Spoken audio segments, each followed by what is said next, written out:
इन satellite का काम है। दूरसंचार विभाग, टीवी ब्रॉडकास्ट।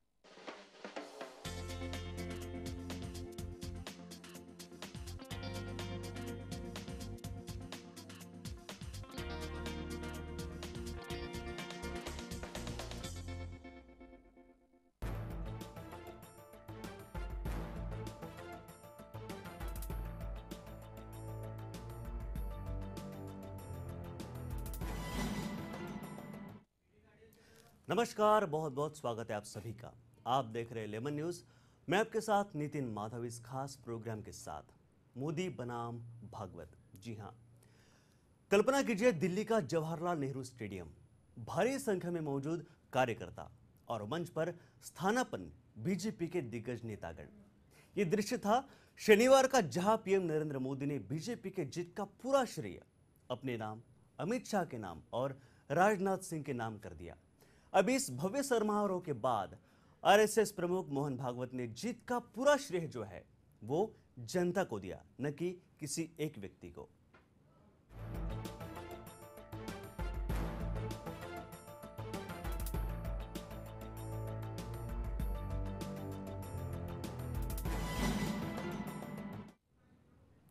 लोकसभा में जीत के बाद बीजेपी का आत्मविश्वास काफी बढ़ गया और इसी वजह से वो अपने एक तरह के जो कहते कि ऑरा या सैचुरेशन पॉइंट में आ गई।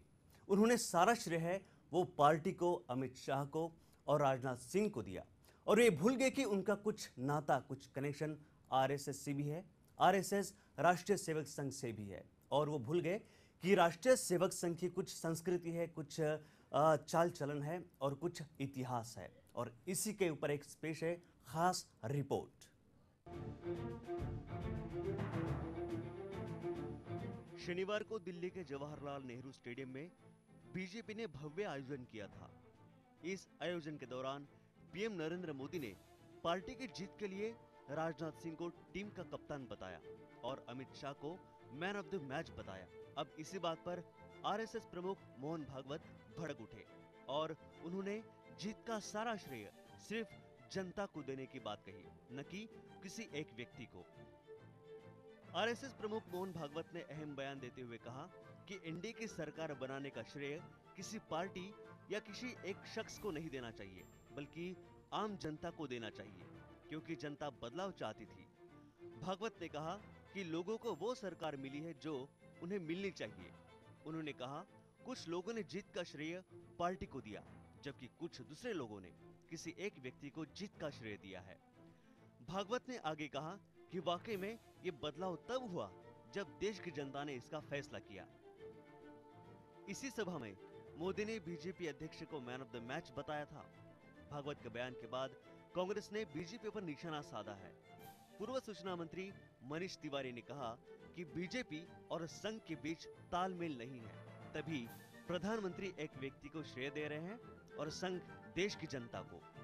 दोनों के बयानों में विरोधाभास है और इसी दोनों के बयान से दोनों का कोल्ड वॉर जनता के सामने आ रहा है।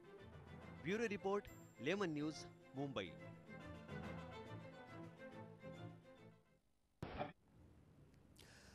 मोदी बनाम भागवत। जी हां, जब लोकसभा में इलेक्शन के बाद, चुनाव के बाद बीजेपी पार्टी चुनकर आई और पीएम नरेंद्र मोदी को पंतप्रधान बनाया गया, शपथ विधि हुआ, उसके बाद में सारा श्रेय है वो जो संघ की, आरएसएस की संस्कृति है, परंपरा रही है, उसको दिया। उसके जो रूल्स रेगुलेशन है, जो उनका अनुशासन है, उसे दिया गया। और यही है कि जनता ने भी इसी प्रभाव में आकर मोदी को, बीजेपी की मोदी को भारी बहुमत से अपना नेता चुना और पार्टी को सत्ताधारी पक्ष बनाया। लेकिन अब हम देखते हैं कि जब भी कोई सभा या भव्य आयोजन होता है तो इस पर जो कुछ श्रेय है, जीत का श्रेय, वो खुद ही इन तीनों में ही बंटता है। अमित शाह के बाद नाम आता है राजनाथ सिंह का और सबसे बड़ा श्रेय लेते हैं नरेंद्र मोदी। और आरएसएस प्रमुख मोहन भागवत का कहना है कि ये सारा जो श्रेय है वो जनता का है। अब आप ही देख सकते हैं कि किस तरह एक ही पक्ष में विरोधाभास है, एक दूजे के परस्पर विरोध में किस तरह से विचार है। इस पर अधिक जानकारी के लिए जुड़ते हैं हमारे वरिष्ठ संवाददाता अवनिंद्र आशुतोष जी से। अवनिंद्र जी, बहुत बहुत स्वागत है आपका इस प्रोग्राम में। मोदी बनाम भागवत, इस पर हम चर्चा करने वाले हैं। शनिवार को एक सभा हुई दिल्ली में, जिसमें मोदी ने राजनाथ सिंह को कैप्टन बताया और बीजेपी का मैन ऑफ द मैच उन्होंने अमित शाह को बताया पार्टी की जीत के बाद। अब ये शनिवार की बात है और कल ये बयान आया कि मोहन भागवत जो आरएसएस प्रमुख है, उन्होंने कहा कि ये श्रेय किसी एक व्यक्ति का नहीं है, तो ये आम जनता का ये श्रेय है, आम जनता की जीत है कि उन्होंने पार्टी को अव्वल लाया और सत्ताधारी पक्ष बनाया। तो आप क्या कहेंगे कि एक ही गुट में होने के बाद ये एकजुट नहीं बल्कि विरोधाभास वाला ये बयान है? जी बिल्कुल नितिन, विरोधाभास के साथ साथ आपको हम बताना चाहेंगे कि लोकतंत्र में अभिव्यक्ति की आज़ादी है। इसका मतलब ये नहीं कि आप जिसकी पीठ चाहे थपथपा दें। जहाँ पर सारे लोगों की पीठ थपथपाने की ज़रूरत है। अगर हम कार्यकर्ताओं की बात करें, नेताओं की बात करें, तो भारतीय जनता पार्टी की जीत का एक दावेदार बिल्कुल नहीं हो सकता लोकतंत्र में, क्योंकि आपने देखा होगा कि भारतीय जनता पार्टी में जो वरिष्ठ नेता हैं, नरेंद्र मोदी ने प्रधानमंत्री बनने से पहले ही उनको साइड लाइन करना शुरू किया था। और जिस वरिष्ठ नेताओं से उनको लगता था कि हमारे रास्ते का वो पत्थर हो सकते हैं, बाधा हो सकते हैं, उनको साइड लाइन किया गया और उसी कड़ी में उनको कुर्सी मिलती है और वो मत से, अहंकार से भर जाते हैं। उसके बाद जनता जनार्दन का जो पक्ष होना चाहिए, उसको सीधा सीधा इग्नोर करके वो कहते हैं कि अमित शाह जो है वो मैन ऑफ द मैच है। तो कहीं ना कहीं से आम आदमी का तिरस्कार है। साथ ही साथ उन सारे कार्यकर्ताओं का भी मजाक उड़ाया है नरेंद्र मोदी की सरकार ने, और खुद नरेंद्र मोदी ने, जिनकी बदौलत लोग चुनकर उनको वहां तक भेजे हैं। लेकिन अगर हम आरएसएस की बात करें तो आरएसएस ने हमेशा से ही एक नियंत्रण रखा है, एक संस्कार दिया है और अपना जो भी विचार होता है वो साफ साफ कहने में उनका एक विश्वास रहा है।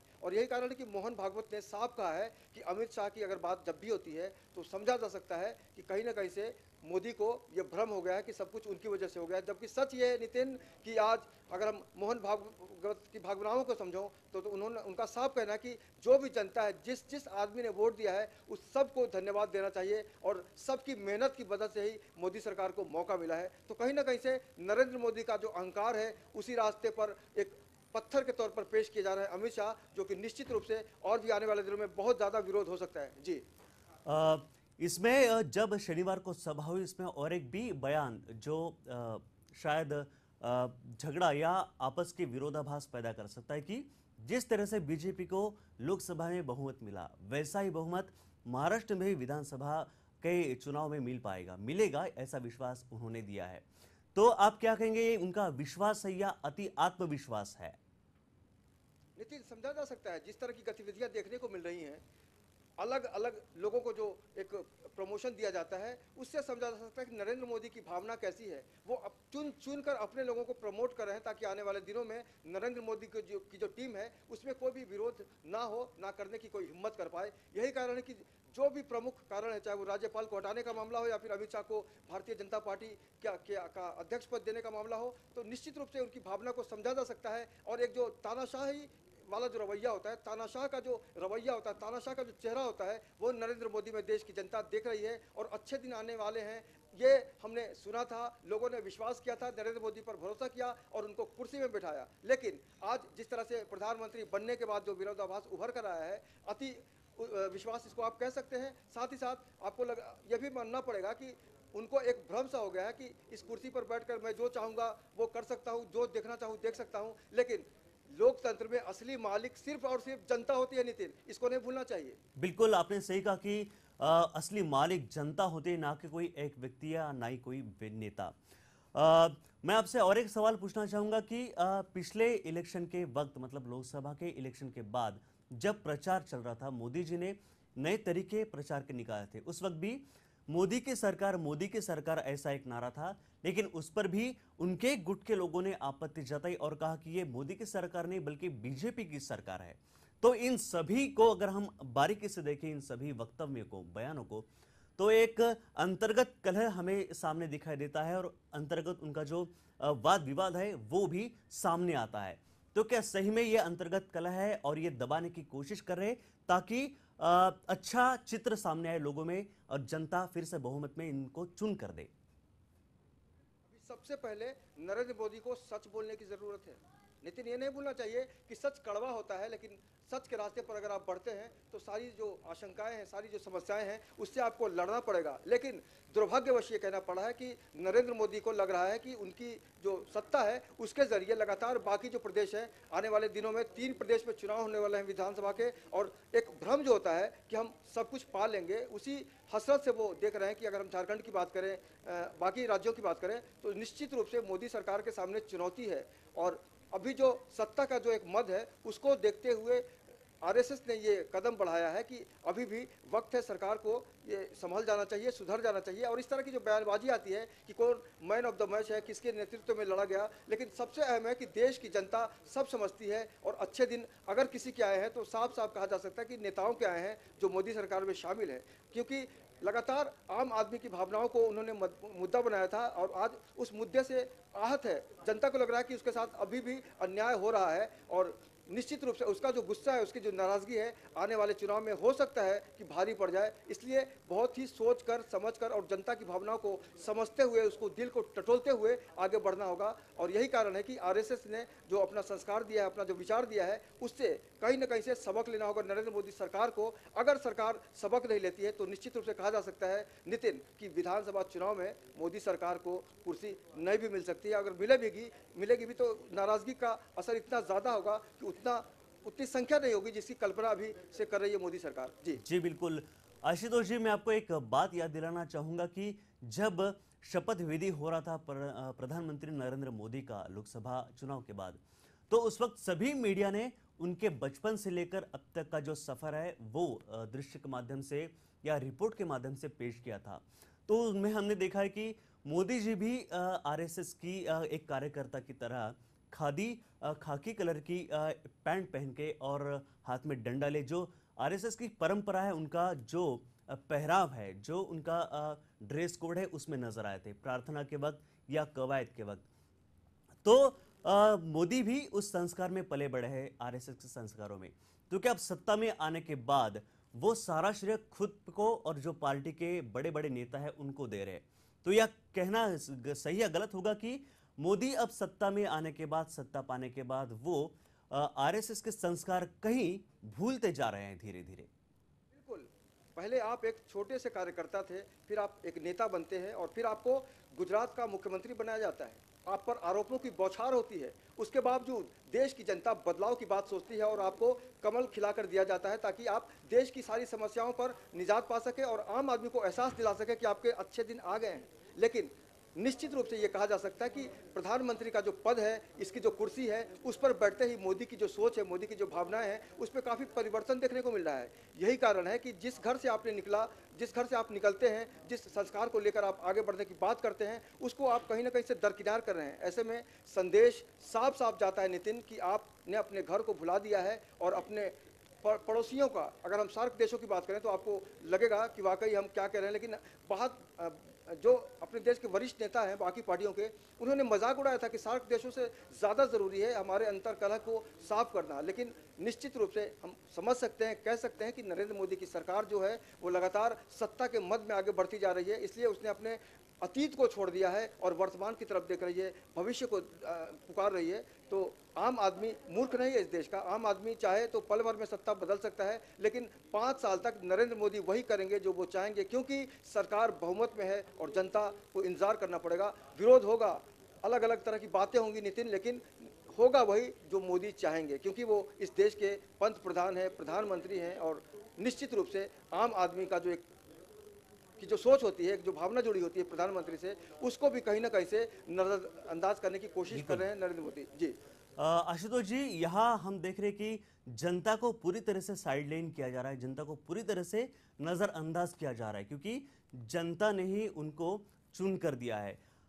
आशुतोष जी, हम आपको यहाँ थोड़ी देर के लिए रोकना चाह रहे, बने रहिए हमारे साथ। हम यहाँ जुड़ते हैं सचिन सावंत के साथ, जो है कांग्रेस के प्रवक्ता। सचिन जी, बहुत बहुत स्वागत है आपका इस प्रोग्राम में।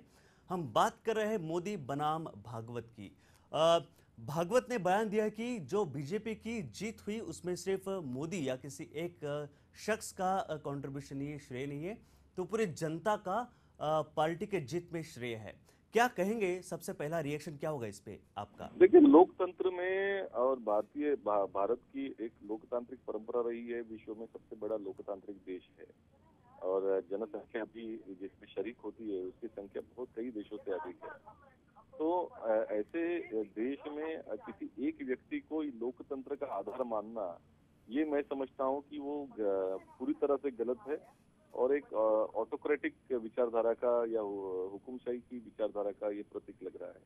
मैं ये समझता हूँ कि इसमें जनता ही सर्वश्रेष्ठ होती है और उसका निर्णय सभी को मान्य होता है लोकतंत्र में, और इसमें कोई शक नहीं है। और दूसरी चीज, आज जिस तरह से एक व्यवहार मोदी जी की तरफ से हो रहा है कि मैं एक मसीहा हूँ, विरोधी पक्ष विपक्ष को किसी भी तरह से वो गिन नहीं रहे हैं। आज पार्लियामेंट में भी उनका अगर देखा जाए तो वो कम शरीक होते हैं, किसी भी चीज का जवाब भी वो दे नहीं समझते। जिस तरह से वो गुजरात असेंबली में भी अपना उनका बर्ताव रहा था कि किसी भी प्रश्न का उत्तर वो देना ये अपने आप को कम आंकने जैसा समझते थे। तो ये सभी जो बर्ताव है और भाजपा के पूरे नेतृत्व गण में भी ये विषय आया हुआ है, एक अहम भाव आया हुआ है। तो मैं ये समझता हूँ कि ये जिस तरह से इनका जो बर्ताव चल रहा है जी, पूरी तरह से गलत है। लेकिन इनको अगर हम देखा जाए तो आरएसएस की एक परंपरा रह चुकी है कि संस्कार या बड़ी अदब से पेश आना, अच्छे बोल बोलना। तो अभी जनता को पूरी तरह से निग्लेक्ट किया जा रहा है इस जीत के बाद, सत्ता में आने के बाद। तो क्या ये सत्ता का अहंकार कहा जा सकता है, या फिर इसका परिणाम उनको विधानसभा के चुनाव में भी देखने को मिलेगा, जिस तरह से उन्होंने जनता को साइडलाइन किया है?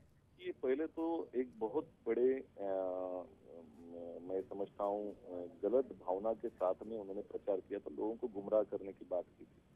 क्योंकि जो सपने वो दिखा रहे थे वो सभी लोगों को पता था, या उनको पता था कि ये सत्य में परिवर्तित नहीं होंगे। तो सच्चाई की भावना से तो वो इस सत्ता में आए नहीं है। अभी 2 महीने में इसके बारे में बड़ी निराशा लोगों को हुई है कि महंगाई के ऊपर उन्होंने जो कदम बताए थे, या महिलाओं की सुरक्षा के बारे में उन्होंने कहा था, बहुत सारी चीजों के बारे में कहा था, लेकिन उसके 2 महीने में वो कुछ भी उसके बारे में नहीं कर पाए, और या उसके बारे में कोई कदम भी नहीं उठा पाए।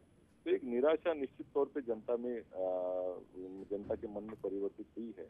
और आज की परिस्थिति में जिस तरह से वो बर्ताव कर रहे हैं नरेंद्र मोदी जी, कि एक वक्त में पूर्व प्रधानमंत्री मनमोहन सिंह जी को मौन मोहन सिंह कहना, यानी वो कुछ बात नहीं कर रहे, ये नहीं कर रहे, इसके बारे में वो आलोचना करते थे। आज नरेंद्र मौनी हो गए हैं।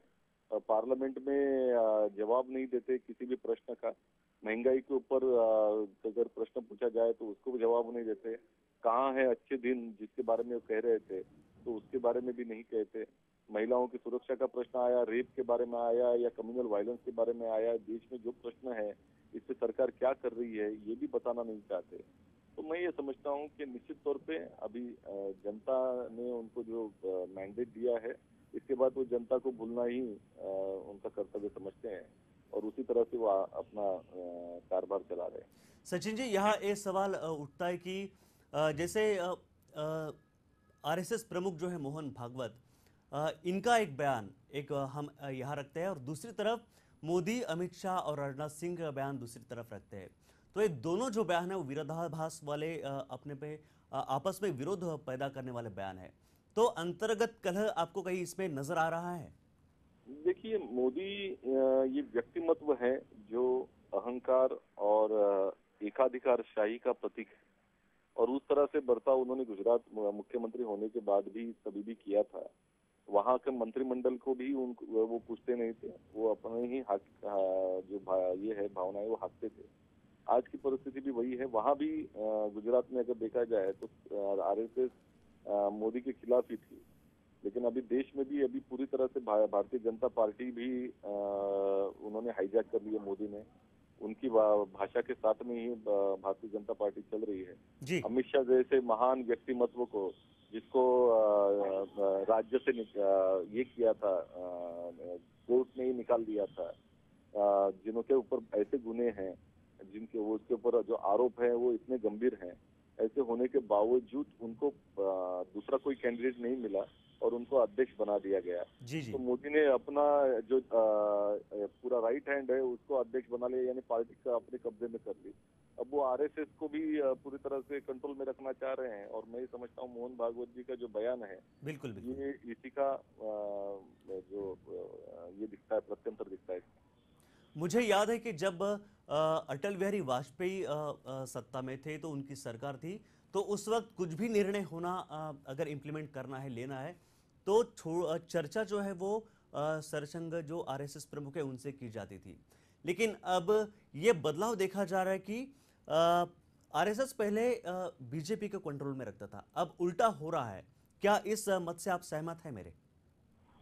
नहीं, ये तो होना ही था। ये मोदी जी की जो स्वभाव है उनका, उनकी जो विचारधारा है, इसमें किसी के भी वो विचार से या किसी के सलाह करके वो करेंगे नहीं। संघ परिवार का हम वैचारिक रूप से विरोध निश्चित तौर पे करते आ रहे हैं। आरएसएस ये ऐसी संगठन है जो देश की लोकतंत्र को गलत दिशा में लेके जा रही है, तो इसका निश्चित हम विरोध करेंगे। लेकिन उसी साथ में मोदी की एकाधिकारशाही का भी विरोध हम करते रहेंगे। और अगर वो उस तरह से अगर बिहेव करते हैं, लोकतंत्र में सभी की विचारधारा का या सबसे विचार विमर्श करके ही सत्ता चलनी चाहिए। लोगों की भावनाओं की उसमें इज्जत करनी चाहिए, लोगों की मांगों को पूरी संवेदना के साथ में देखना चाहिए। तो ये अगर सरकार लोकहित में नहीं चलेगी तो हम उसका भी विरोध करेंगे, जितना हम आरएसएस का विरोध करते हैं। जी बिल्कुल, आपने सही कहा कि विरोध करना ही चाहिए ऐसे वक्तव्यों का। लेकिन क्या आपको ऐसा लग रहा है कि इस जो बयान दिया है कि जनता को साइडलाइन करके, दरकिनार करके उन्होंने सारा श्रेय अपने आपसी लोगों में बांट दिया है, तो इसका परिणाम अब आने वाले विधानसभा चुनाव में देखने को मिल सकता है? आपको क्या लगता है इस पर? अभी जो मोदी जी का सही जो चेहरा है वो हो रहा है, सामने आ रहा है, बिल्कुल उजागर बिल्कुल। हो रहा है। गुजरात की भाव अगर देखा जाए तो गुजरात में सोशल इंडिकेटर्स आप देखेंगे तो जो व्यवस्था थे उसमें वो आम आदमी की सरकार थी नहीं उनके साथ में। व्यापारियों का और एक ही सेक्शन का, समाज के एक सेक्शन का ही वो हित साध रहे थे। ये भी अभी स्पष्ट होता जा रहा है। और जिस तरह से हजारों करोड़ रुपया खर्चा करके अभी ये सत्ता में आए हैं, जिस तरह से उन्होंने पूरा एडवर्टाइजमेंट और हाईजैक कर दिया मीडिया वगैरह सभी इसका, तो ये जो अभी निर्णय लेंगे वो आम आदमी के हित में नहीं होंगे, वो उनके हित में होंगे जिन्होंने इनको मदद की है चुनाव में। तो मैं ये समझता हूँ कि ये सामने सभी के आने वाला है, जनता के सामने आने वाला है। और जो जनता ने एक बार भूल की थी, एक बार जो चूक हुई है, गलती हुई है, जी, वो मैं नहीं समझता हूँ कि जनता वापस दोहराएगी। बहुत बहुत शुक्रिया सचिन जी हमारे साथ बात करने के लिए, और आपके कीमती वक्त के लिए बहुत बहुत शुक्रिया। तो मोदी सरकार को इस बयान का खामियाजाना, जो नुकसान है वो शायद आने वाले विधानसभा चुनाव में भुगतना पड़ सकता है। अब सीधा जुड़ना चाहेंगे हम हमारे वरिष्ठ संवाददाता अवनिंद्र आशुतोष जी से। आशुतोष जी, फिर से एक बार आपका स्वागत करेंगे। और आपने सुना कि इसका जो नुकसान है वो आने वाले विधानसभा चुनाव में भी बीजेपी की सरकार को भुगतना पड़ सकता है। उनका ये भी बयान था कुछ दो तीन दिन पहले कि लोकसभा चुनाव जैसा ही यश या वैसे ही सफलता उन्हें महाराष्ट्र के विधानसभा चुनाव में भी मिलेगी, ये उनका आत्मविश्वास था। अब सवाल ये उठता है कि जब इन सारी बातों से उनका जो अंतर्गत कलह, अंतर्गत जो परस्पर द्वंद्व सामने आ रहा है, इसके पहले ऐसा होता था कि कुछ भी निर्णय अगर हो वो आरएसएस प्रमुख से लेकर वो नियंत्रण में बीजेपी को रखता था। लेकिन अब उल्टा दिख रहा है कि ये सब लोग आरएसएस प्रमुख को साथ ही साथ जनता को भी दरकिनार करके, साइडलाइन करके खुद ही जो मलाई है, सत्ता की मलाई, वो खुद खाना चाहते हैं। तो क्या ये कब तक जनता या आरएसएस प्रमुख सहन करेंगे, या उन्हें इस फिर से नियंत्रण पाने के लिए क्या कुछ कदम उठाने की जरूरत है? इन सब बातों को आगे बढ़ाने से पहले मैं आपको एक तथ्य पर ले जाना चाहूंगा जी। और आपको बताना चाहूंगा कि अखिल भारतीय विद्यार्थी परिषद के जब वो सदस्य हुआ करते थे, अमित शाह तब एक फॉर्म भरा था उन्होंने, और नॉमिनी में उन्होंने आरएसएस का नाम लिखा था जी। और उसी की बात कर रहे थे गृह मंत्री और पूर्व भाजपा अध्यक्ष राजनाथ सिंह, और कह रहे थे कि कितना महान है ये व्यक्ति।